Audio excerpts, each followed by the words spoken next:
എന്തൊക്കെയുണ്ട് വിശേഷം സുഖമില്ല. അപ്പോൾ ഞാൻ ഇന്ന് വന്നിരിക്കുന്ന ഒരു ചെറിയൊരു വീഡിയോ ആണ്. പക്ഷേ എങ്കിൽ ഏറ്റവും നല്ലൊരു മുടിക്ക് നല്ലൊരു എഫക്റ്റീവ് ആയിട്ടുള്ളൊരു ഹെയർ പാക്കും കൊണ്ടാണ് ഞാൻ വന്നിട്ടുള്ളത്. ഏറ്റവും നല്ലതാണ്, സൂപ്പറാണ്, എനിക്ക് നല്ല റിസൾട്ട് തന്നിട്ടുള്ളതാണ്. അപ്പോൾ നിങ്ങൾക്ക് അവസാനം കണ്ടാൽ മനസ്സിലാവേ. അപ്പോൾ അതിനായിട്ട് ഞാൻ എടുത്തിരിക്കുന്ന മുട്ടയും പഴവുമാണ്.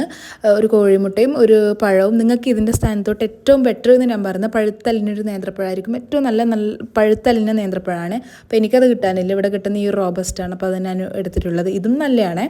അപ്പോൾ ഞാൻ ഒരു മുട്ട എടുത്തിട്ടുണ്ട്. നിങ്ങളെ മുടീൻ്റെ ലെങ്ത് അനുസരിച്ച് ഒരു മുട്ടയോ 2 മുട്ടയോ അങ്ങനെ എന്ത് വേണേലും എടുക്കാം. അപ്പോൾ നിങ്ങൾക്ക് ഈ മുട്ട മുഴുവനായിട്ട് ഇടുന്നെങ്കിൽ ഇടാം. അപ്പോൾ ഞാൻ ഇത്തവണ ഈ മുട്ടയുടെ മഞ്ഞക്കരു മാറ്റിയിട്ട് വെള്ളം മാത്രമേ ഉപയോഗിക്കുന്നുള്ളൂ. കാരണം വെച്ചാൽ ഈ മുട്ടയുടെ മഞ്ഞ ഇട്ടാൽ ഭയങ്കര സ്മെല്ലാണ്. എനിക്ക് അത് മാത്രം സഹിക്കാൻ വേണ്ടിയിട്ട് പറ്റില്ല. നമ്മളെ തല മാത്രമല്ല, തല കഴുകിയ ബാത്റൂം അടക്കം മണക്കും.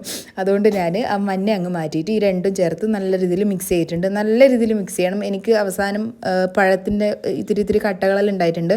അപ്പം നല്ല രീതിയിൽ മിക്സ് ചെയ്തിട്ട് നിങ്ങൾക്ക് വേണമെങ്കിൽ വിറ്റാമിൻ ഇ ക്യാപ്സ്യൂളും പൊട്ടിച്ചിട്ട് ഒഴിക്കാം, അല്ലെങ്കിൽ ആൽമണ്ട് ഓയിലും. അപ്പോൾ എൻ്റെ കയ്യിൽ ഈ രണ്ടും ഇല്ലാത്തതുകൊണ്ട് ഞാൻ ഈ വെളിച്ചെണ്ണ ഉപയോഗിക്കുന്നത്. ഞാൻ എല്ലാത്തിലും വെളിച്ചെണ്ണ ഉപയോഗിക്കാറേ.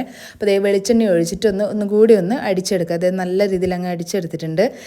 അതിന് നമ്മൾ മുടിയുടെ വകച്ചലെടുത്തിട്ട് തലയോട്ടിൽ നല്ല രീതിയിലാക്കാം. എന്നിട്ട് മുടിയുടെ എൻഡിലോട്ടും നല്ല രീതിയിലാക്കാം. എന്നിട്ടൊരു 10-25 അല്ലെങ്കിൽ ഒരു അരമണിക്കൂറോളം വെച്ചിട്ട് കഴുകിക്കളയതേ. റിസൾട്ട് സൂപ്പറാണ്. സൂപ്പർ എന്നാണ്. നിങ്ങളൊന്ന് ട്രൈ ചെയ്തിട്ടൊന്ന് അഭിപ്രായം പറ. അത്ര അടിപൊളി റിസൾട്ട് ആയിരിക്കും. മുടി ഒട്ടിപ്പിടിക്കുന്ന പ്രശ്നവും മുടി ഷൈനിങ് ഇല്ല, ഉള്ളു തോന്നിക്കില്ല. അപ്പോൾ അതിനെല്ലാം പറ്റിയൊരു അടിപൊളി പാക്കാണ്. അപ്പോൾ അത്രയേ ഉള്ളൂ. ടാറ്റാ.